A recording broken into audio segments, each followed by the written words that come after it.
Good morning, good morning. It's Saturday Coffee Live, and good afternoon.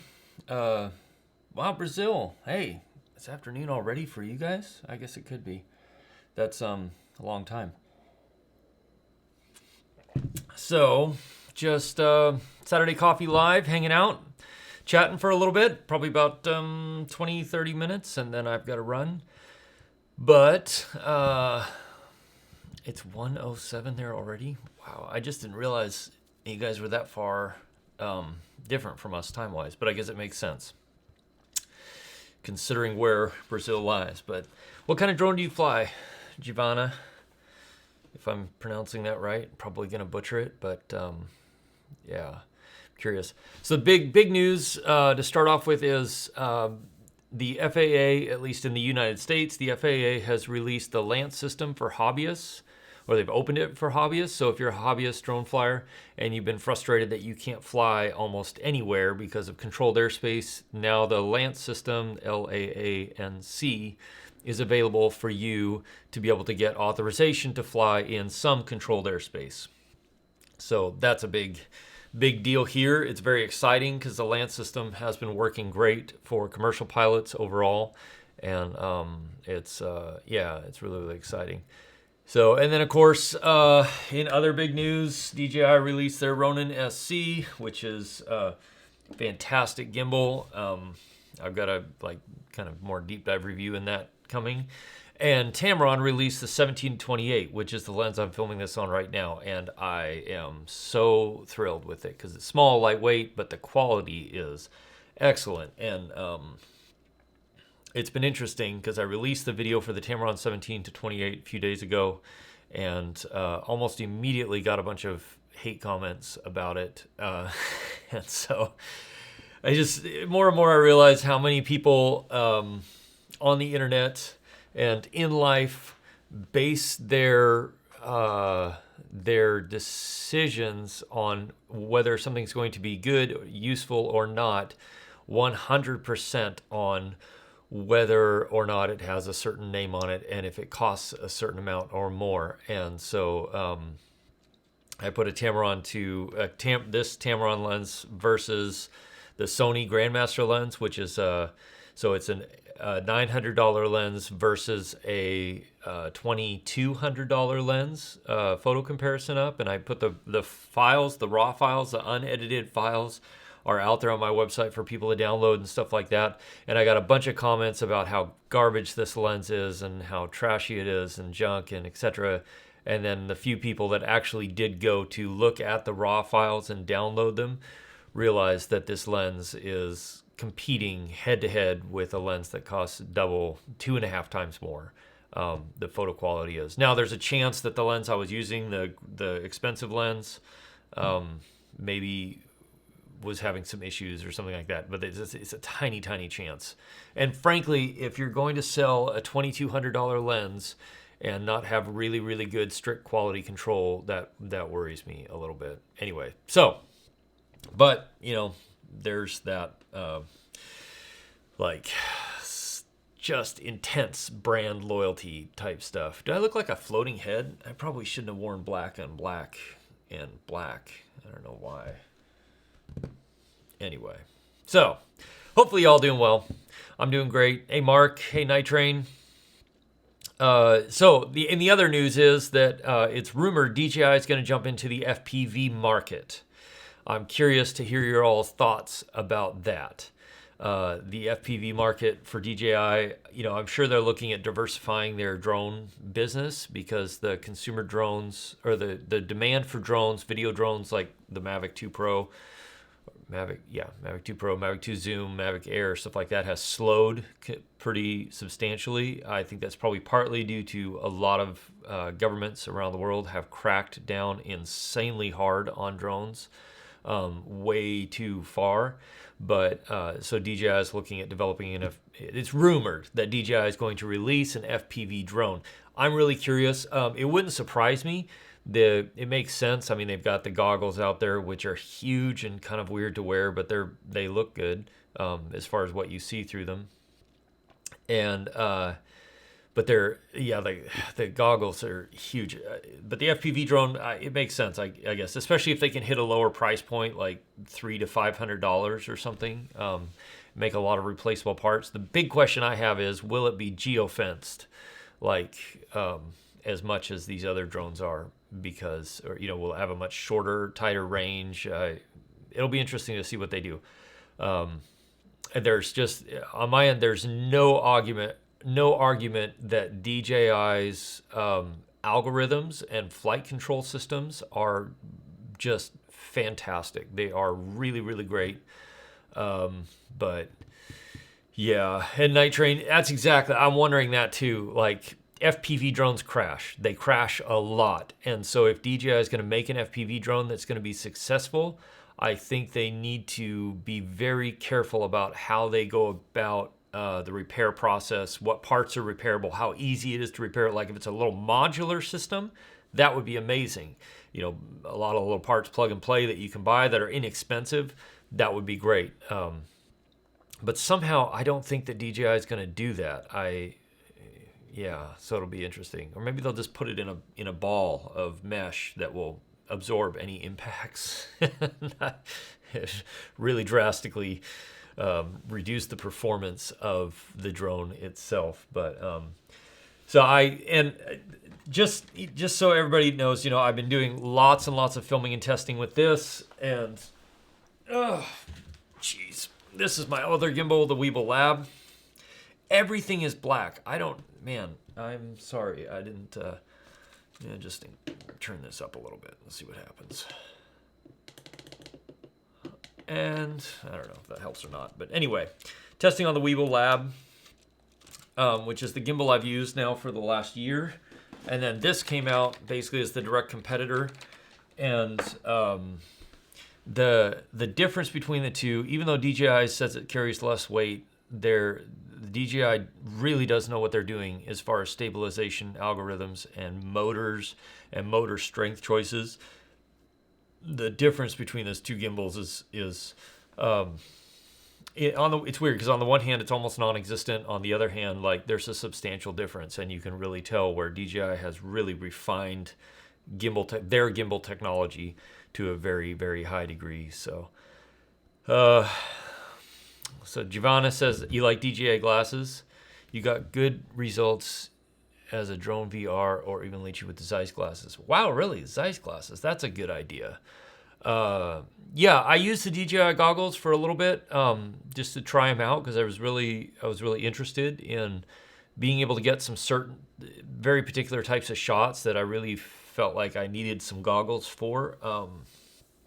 Anyway, and they weren't bad. They're just, for me, everything I do and everything I need is got to be small, compact, and lightweight. And so I'd love to try the Movero glasses from Epson.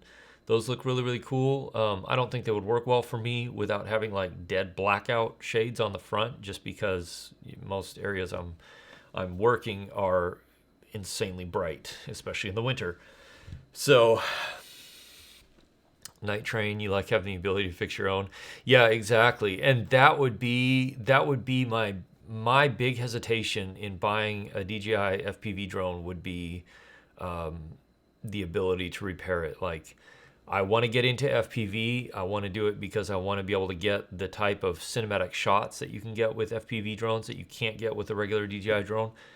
And so I've been working on it and learning a lot about it and reading up on it and stuff like that. And the one thing I've realized is I want to be able to fix my own drone with off-the-shelf parts. And so I think whether or not DJI is successful in this will depend greatly on how they go about executing the repair process, because FPV drone, I mean, you're gonna crash a bunch, and if the parts are expensive or if they're hard to get, it's gonna put a damper on the business real fast. So Jake Sloan, nothing like grocery shopping while watching you live. Hey Paul, hopefully. So any news on whether or not your lens is gonna arrive? That's what I'm filming this on right now, hence the slightly wider field of view, which was great, except for that I realized every single messy area on my desk is in full view on this lens. And this is, I'm at like 22 millimeters right now, so it's not even zoomed all the way out. If I zoom all the way out, it's like way out there, way too far. So there we go. But anyway, but I do like the fact that I can show my desk now. So if, you know, I'm showing off something like the A6400, my B camera, which is a great little B camera for stuff. So let's see. Paul, you're having it delivered to a pickup. Oh, good. That was one of the things I was going to suggest, is that having him hold it or put it at a Kinko's or whatever FedEx location. A lot of times that goes faster because it seems like they do those deliveries first, and then you can grab it on your way out. So, but can't wait for you to get it. It's a great lens. You're going to be really happy with it. And if you looked at the photos on my site, the raw photos especially, the difference between this lens and the Grandmaster, it's not as much as people think. I know there's a lot of kind of snobby people out there who will say it's, I mean, they commented on my video already, a lot of them. A lot of those comments went away, but because they weren't being, I don't mind criticism. I don't mind discussing things back and forth. But if you can't do it in a way that's nice and treats me or whoever else is commenting on my channel like a human being, then I'm not even going to waste my time. So, or anybody else's. Anyway, so let's see. That will be the footage that DJI gets, the cinematic slow stuff, and then size will be a factor too. Yeah, Night Train, I agree. Size will be a factor. Size will be a big factor, especially for most people. And then the cinematic slow stuff. Yeah, so if they do release one, I'm really curious to see how they go about it. Their form factor, camera systems, all of that. It'll be very interesting. If they put a little, 3-axis gimbal in it, as the FPV camera and recording camera, like it'll be interesting. I even when I was starting to look into doing more FPV stuff, because I really do, I really want to get some of the shots that are really you can only do them with an FPV type drone. But I started looking at flying wings and that kind of FPV, because I was like, most of the shots I want to get would be fine with an FPV style, a wing style. But then as I looked at it more, I was like, oh, there's a couple other shots that I want that I'm gonna have to, it's gonna have to be a quadcopter, FPV quadcopter. So that's probably the direction I'm gonna go down the road here someday, at some point. Night Train, the pictures you've seen on it looks like a Mavic size. Ooh, that's that's really big. And so, I mean, specifically, like the type of shots I want to get are, glaciers, where I spend insane amounts of time, it seems. If you watch this channel, it probably seems like that's the only place I spend time. But glaciers have the deep crevasses as the ice is flowing downhill, and it runs over rocks and moves. It opens up crevasses and then they close as it moves and stuff like that. I want to run an FPV drone through a bunch of those types of things, and through some of the ice caves and those and then run down the sides of mountains and stuff like that. And so that's specifically one of the reasons I want an FPV drone. But I totally agree with you, Mark, or Night Train, that it's going to have to be small. It's going to have to be small, or it won't work. And not only that, but I don't want to carry a big drone out, because I'll be carrying my Mavic 2 with me too. And so, the biggest size I would want to go is a 5-inch quad. Nothing larger than that, that's for sure. So,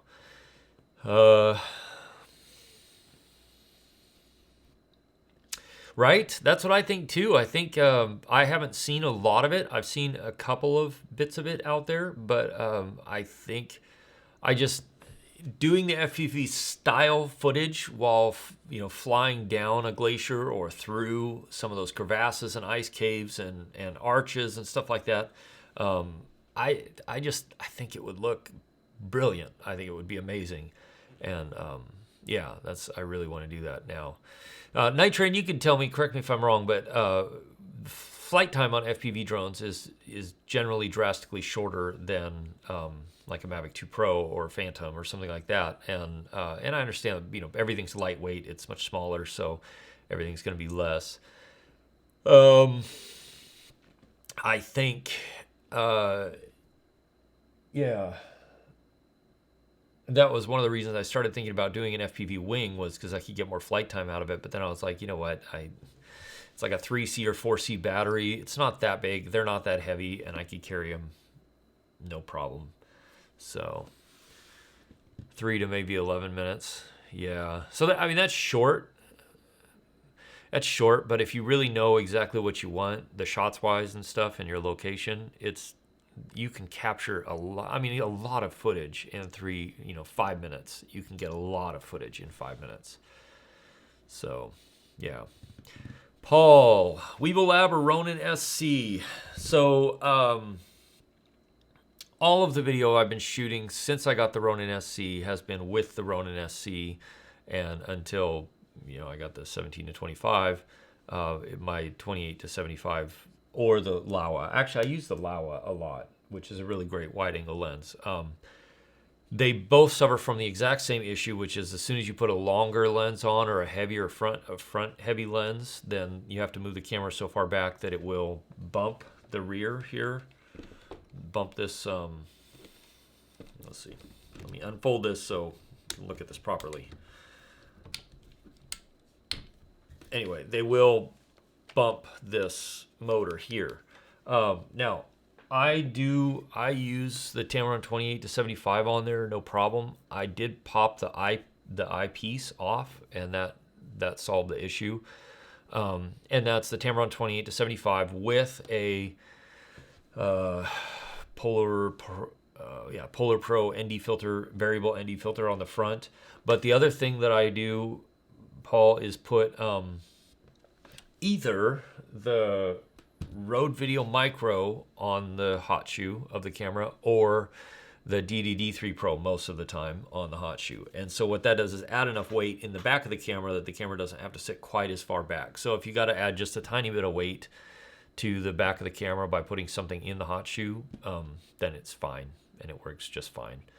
And I gotta say that the Ronin SC is much less finicky about getting the balance perfect. The Weeble Lab, to get the best footage, you had to get the balance absolutely perfect. The Ronin SC, still it matters, get the best balance you can, but it is a lot more forgiving in how it operates, and that's what I've seen. And now that I've gotten the settings kind of fine-tuned, I've been very, very happy with the footage, extremely happy with the footage. It's really, really great.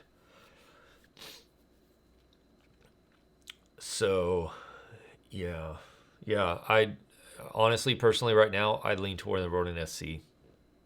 That's my favorite thing about the Weeble Lab is the underslung mode with the handle, because it's really comfortable. But yeah, the Ronin SC would be the way to go, I think, personally. That and the tracking, which most people don't think is a big deal. I do. If you're a creator who operates mostly by yourself, like I do, being able to track stuff is phenomenal. That and the motion time lapse in the app with DJI works flawlessly, and the app from DJI is so much easier to use and understand than the one from Zhiyun. So that's my 50 cents worth right there. So. Night Train batteries are cheap, $20 compared to $100. Yeah, that's a big deal. Like, you could get a whole bunch of batteries for the price of one DJI battery. Yeah, that's for sure. So yeah, someday I'm gonna get into FPV. I'll get an FPV drone and start practicing in big, wide open spaces so that I can get a feel for it. And then I would love to take one. And I haven't gone back up to the glacier ice caves yet, since I understand that they're now like mostly open. But if for those of you that watched the channel for a while, you know there was one giant ice cave that I went through a bunch last winter because it was kind of a shortcut to the higher part of the glacier. That whole entire cave doesn't exist anymore. The whole thing collapsed and filled in. And so the little ice caves that I went down with Keith when we did steel wool photography up there and some other stuff, I don't know if any of those still exist. That's one thing that's interesting about exploring glaciers and ice caves, is that because they are flowing and they are moving, they're always changing. And so it's it's fun to go back up and see what's changed. So let's see, Mark H, did I ever use FPV mode on my Mavic Air? I did not. And yeah, I never did. And I never used it on the original Mavic Pro either, because they released it for that too. But yeah. So if I'm going to do FPV with drones to do the cinematic stuff, I want to do an actual proper FPV quad for it. So Wax, you have an A7 III considering 2 lenses, Tamron 70-28, the Sony 70-200 f4. So I haven't used the f4 70-200. I have used the f2.8 70-200. And they are both fantastic lenses. The 2.8 is fabulous. Of course, it's expensive. The f4, wait, maybe I have used the f4. Actually, I take that back. I have used the f4, and it's a great lens too. They're both really, really great. If you're not doing a lot of really low light stuff, then the f4 is fantastic. It's really, really excellent. Great focus, great autofocus. And yeah, very good image quality. The Tamron 17-28, I have enjoyed tremendously since I got it at the beginning of this week, and it's just fantastic. And if you look at the raw files on my website, it's competing with the Grandmaster that I used to compare it with, which is odd. And it could be that I didn't have a really good copy of a Grandmaster. But if you're spending $2,200 on a lens, I would hope the quality control is really, really good. So, 1988, crazy. Yeah, it even in a week, Night Train, glaciers change dramatically, even in a week. And actually, because I'm doing a big, deep dive review of the Ronin SC. And to do that, we flew out to in a small plane to a glacier, because it's what I do. And we sat 3.5 miles from the active face of the glacier and listened to it. It sounded like thunder in the not even thunder in the distance. Like, it sounded like thunder that was right by you. It was booming and cracking so much. We never saw a big piece fall off or calving or anything like that, but we just, yeah. So I'm going to put, I did get a little bit of the glacier thunder recorded on video, and so there'll be a little clip of it there in the upcoming review video, which I think I got it ready, so I think I'll probably post on Monday. But it's amazing and fascinating to see glaciers. So Waxmud, yeah, the 2.8 is expensive and heavy, and so the f4 I think is excellent. Overall, the only real advantage in my mind between the f4 and the 2.8 is that if you're going to do really low light stuff like clubs, I don't know why you do clubs with a lens like that. It'd be better to do an 85 millimeter 1.8 or something like that. But yeah, if you're doing a lot of really low light stuff, then you're going to want the extra amount of light that you can bring into the sensor. But honestly, the f4 70-200 is an excellent lens. The stabilization is really good on it. So paired with the A7 III, it's excellent. And yeah, so the f4 is great unless you're doing low light. But again, you save a ton of money by doing the f4. So hey, Real Light Pictures, welcome to the stream. All right, Mark, I'll see you later. Thank you. Thanks for tuning in. I'll talk to you again soon. A few days ago, you joined the content. Thank you. I appreciate that, Real Light Pictures. Did you, if you're still on the stream, did you have a chance to look at the raw files between the 17-28 and the Grandmaster? Not Grandmaster, G-Master. Dear Lord.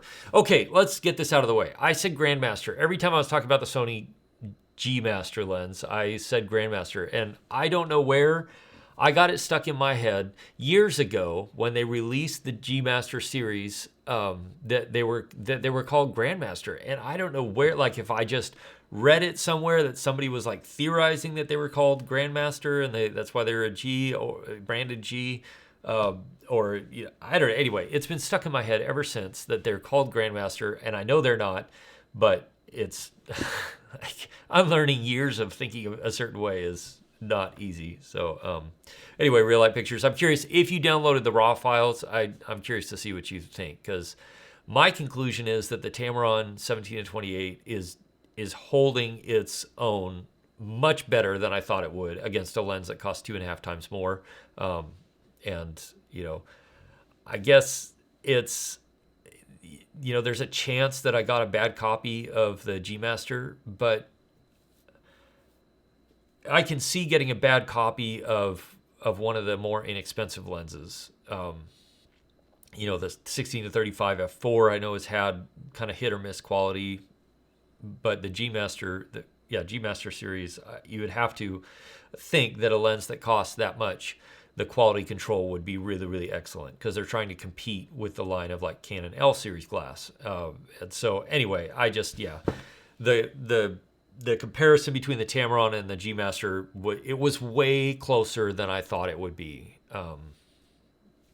It kind of blew me away. So anyway, I had fun, but it was a rush. I had about an hour and a half to do that, to shoot that stuff in that location because of the weather. And so it was me, like, we drove 3.5 miles out this really, really rocky, crazy road to do that, and then ran around and shot everything. And then as we're running back to the car, it started pouring on me. So I will say the weather sealing on the Tamron 17 to 28 is good, and better than I expected, because it's still working right now. So the autofocus, the autofocus on the Tamron is just insanely fast and so accurate. It's really, and for me, like, I am a photographer, but I don't consider myself to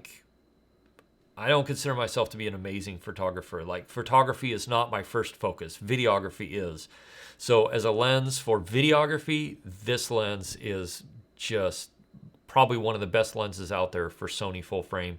And even I've put it on my A6400, and it's great. It's fantastic. But then I also need lightweight stuff, because I'm, doing gimbal work, and then running through mountains and, small planes, all that sort of stuff. So for me, the Tamron 17 to 28 is excellent. If I was way more photography focused, I would probably look more at doing a G Master. But anyway, I don't know. It's I'm really happy. I thought maybe I was going to sell the Laowa 15 millimeter when I got this lens, and now I'm not so sure, just because the Laowa, it's so great for really, really wide stuff. And I want to do some astrophotography. One, I want to test out the chroma on this lens this winter, fall, once we get darkness again and I can actually do astrophotography, but I'd like to have the Laowa still to compare it against. And so we'll see. I was going to sell it. Now I'm not so sure. So Paul, the DJI ISC has an Arca plate. Yes, it has an Arca plate. But from what I understand, the Peak Design plate will not fit in, and that's due.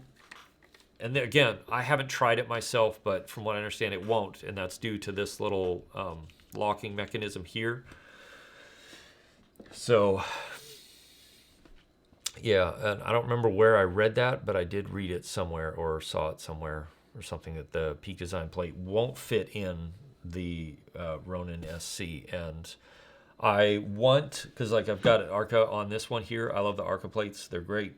But I want DJI or Small Rig or somebody to produce another plate like what I'm using on my A7 III right now, that clips into, that will quick connect to this, because I'd like to have one on this camera, on that camera, so that I could switch them out really fast, and then just adjust the balance as necessary and pop it in there. So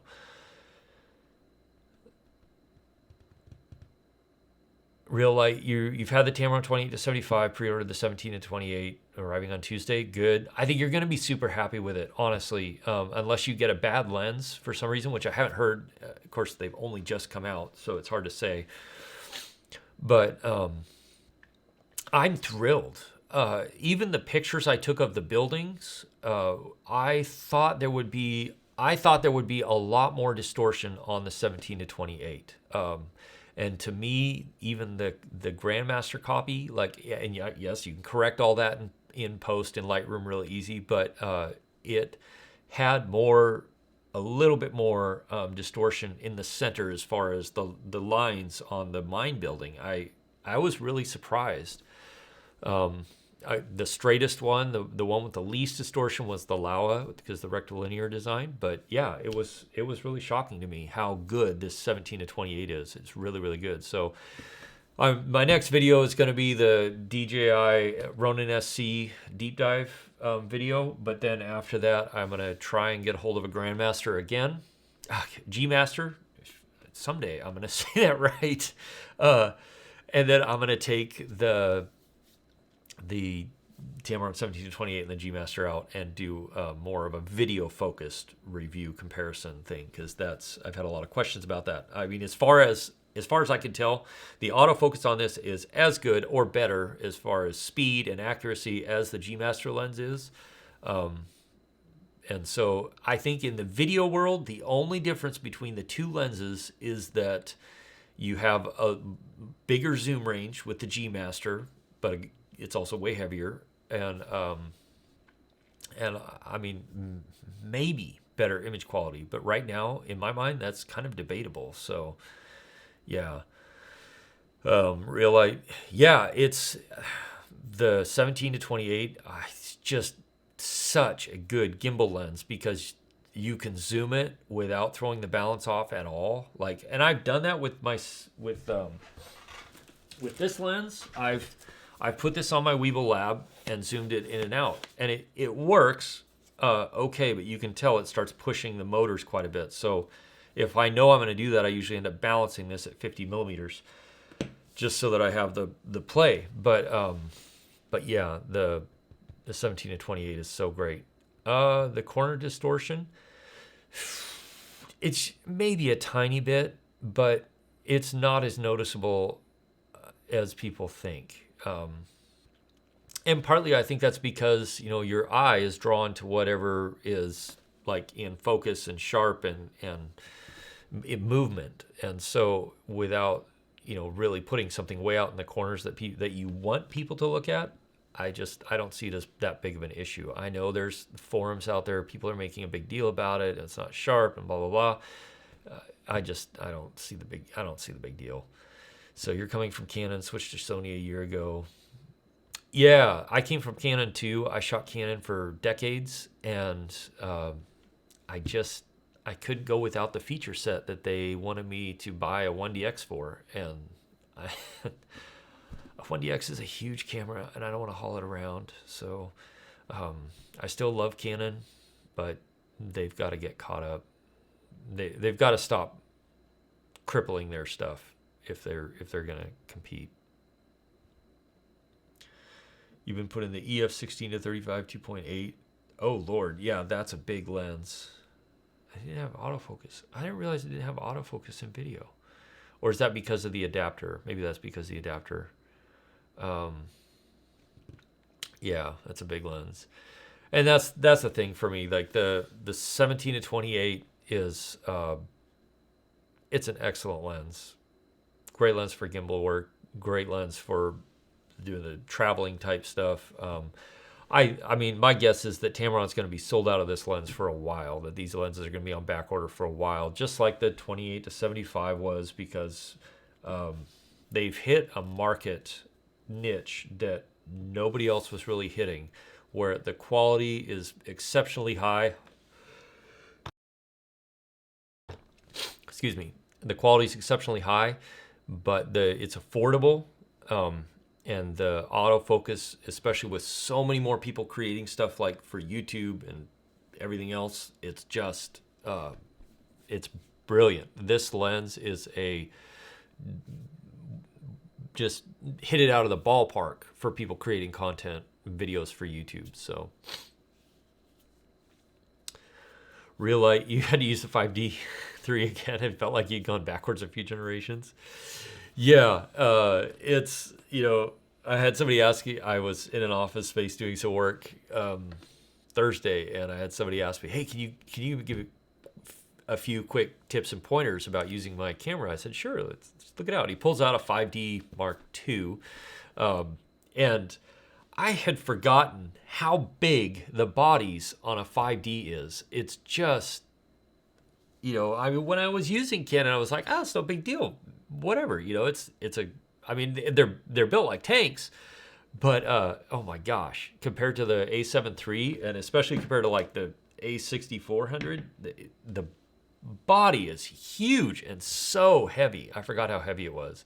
And I used to pack those things around. I mean, just holy cow. So, yeah. Anyway, it's been fun. It's been interesting. I did not think I would get the amount of criticism and hateful comments that I got when I released the photo comparison of the 17 to 28. I figured there would be a bunch of people out there who are either fanboys or snobs, elitists, I guess is the only other way to say it, that would make comments and stuff. But some of them, man, it's like I've gone after and threatened their very person by, anyway, I don't know, whatever. And I know it's not a review where I sat down and like pixel peep through. I said that. I'm not a pixel peeper. I'm not going to sit down and pull each image up and like look. That's why I put the raw files out there. I want people can make up their own minds what lens is going to work best for them. Yeah. Anyway, and a few of the comments were like, "Oh, that lens is just terrible. It's crap and it's worthless." And then a couple of other people would start commenting like, "Did you even look at the raw files? Because it's really not." And that's the thing. I think a lot of people have assumed that it's going to be terrible based on the MTF charts or based on the fact that it's not as expensive. And anyway, it's interesting. I know there are people like that everywhere that are, brand loyalists, diehards. And you know what? If you've got money to just throw around and you want a G Master, then do it. But I don't want to pack a G Master around the wilderness of Alaska because it's literally double the weight of this. I could have two of these for the same amount of weight. And so anyway, let's see. Yeah. So Relight, I don't think the corner distortion is that noticeable, personally. I can't remember. I think I answered you already, but I can't remember that much. So anyway, the keyboard warriors never disappoint. Let a chance to be brainless go away. Yeah, it's true. So, and I just banned 5 or 6 people from my channel because I was like, you know what? And the funny thing is that those comments almost always come from somebody with nothing out there. They've got they're nothing. They're, whether they're just spam accounts that somebody set up or something like that, I don't know. But they're, and I've received criticism before, and like I said, I'm fine with that so long as it's constructive. I've had other bigger channels swing by because of some reason, and they've offered criticism, saying, hey, like, this video is great. If you had done this, it would have been better. I totally get that. I really appreciate that. But when you come by and just go, this is crap, using other words, and you're worthless, yeah, goodbye. That's how I go. Yeah, I agree, Real Light. I think so too. And, again, I don't have a problem. Like, if you want a G Master, gosh, someday I'll get that right. If you want a G Master, go buy a G Master. I'm not telling you not to buy a G Master, and I'm not saying they're worthless or they're crap or anything like that. I'm just saying that here, for less, almost 1/3 the price, you can get a lens that's comparable in performance. It's way less weight, and that will do 90% of the job that a G Master will do. Yeah, you don't have the same zoom range, which is a huge criticism. People have levied at it. But again, to get the same zoom range, you have to have the same sort of glass elements, which are huge and expensive and heavy. And yeah, anyway, it's funny. I got the same thing when I don't do clickbait titles. It was the Ronin SC preview, like preview. The word preview denotes that, it's anyway. And I got one of the most vicious, hate-filled comments I think I've ever gotten on YouTube about the video. Anyway, and I was like, to me, it makes me sad because apparently their life is that miserable and they're having that terrible of a time that all they have to do now is go around and try and make other people miserable. And anyway, it's a bummer. So, yeah. But somebody's going to leave a hate-filled, spiteful comment or non-constructive criticism on my channel, they can just move on. That's fine. Anyway. So, but I really do appreciate all of the new people who've jumped on the channel. It's been amazing to watch, and it's been fun. And I make these videos that are hopefully informative to people, so people can make good decisions about what they're buying, whether or not they need to buy something or not, even. And then helpful to people who are doing kind of like what I do, where you're by yourself 90% of the time. You're creating videos or photos for commercial stuff, for corporate stuff, for brands, whatever. Then I want to share those skills with people and hopefully help them be able to make better content, because it's all about learning and trying it out.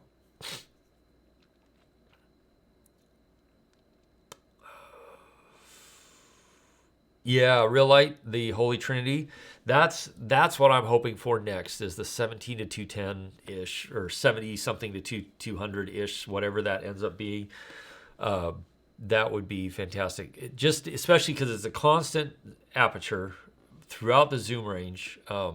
I am really, really, really excited to see how that works. And that's one thing I haven't tested yet with this lens that I got to test soon, is the focus breathing. To me, so far in messing with it, it hasn't been enough for me to notice, but I haven't specifically done any sort of like focus breathing tests on this. But honestly, I can handle a little focus breathing. I'm fine with that. I agree. Tamron, I think, is doing it right. They're doing a fantastic job. They're really putting stuff out there that's great and super usable tools, but it's affordable for people who don't have a ton of extra money to spend, and of which I find myself in that category. So, and then I don't know why, but it seems like people always forget that the tools are tools. This is a tool. Your phone is a tool. Like, I've shot big, brand videos where I've used my phone footage, GoPro footage, and then good high quality footage and meshed them all together. And what always will carry out the end is the story and the content of what you're putting out there. And so if it's engaging, if it's what people are enjoying, that's what's going to matter, not whether or not you shot it on X lens with X camera at X bit rate or anything like that. All that being said, Sony, I do want the A7S III to have 10-bit and 4K 60. That's all I want for Christmas. That right there, okay? So anyway, let's see. I would love, 75 to 200. Waxmud. Happy amateur photographer. I don't care about the name of the price. Exactly. Yeah, improvements are the pictures, not the gear. And that's the thing. It's a tool. And the biggest or the best example of this that I can get is when I started. I worked in professional recording studios for about 20 years as a producer and recording engineer and stuff like that.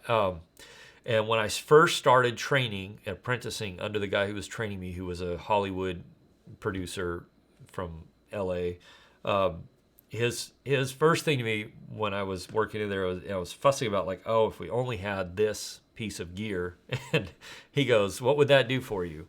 He's like, you don't even know how to use that piece of gear yet. And he was right. And, it kind of hurt, but he was totally right. And then he said, you know what, like, I can take, referring to himself, he could take any piece of gear and make it sound great because he knew what he was doing. But somebody who doesn't know what they're doing can take any piece of gear and make it sound like trash. And it's so true. He could sit down with a $100 mixing board and a $100 mic and record something that sounded great. You know, it was limited, but it was great. I, at that point, could have taken $1 million console and a $30,000 microphone and made it sound like garbage because I didn't know what I was doing. And it's true. People always think and talk, and we all talk about the tools, and then sometimes people forget that they are just the tools. In the end, it's what you're capturing with it, what you're doing with it that matters. So yeah. Anyway, very little focus breathing. If we do zoom out. Yeah, I lost my spot. About there. Okay. I'm super happy with it. So, Wax Mud. So nobody really knows if Tamron's coming out with a 70 to 200-ish range, but that's the next logical step in this lens lineup. The DI3 RXD lineup, the next logical step is for them to fill in the what everybody talks about, the holy trinity, which is the wide zoom, the medium zoom, and the medium zoom to telephoto kind of range, and then the telephoto range, which is the 70 to 200 range. So it'll be interesting to see what calculations. It'll probably start at 75 and then go out to 200 something. So, but they can do that and keep it in this sort of form factor that's, lighter weight, constant f-stop, it'll be phenomenal. So let's see.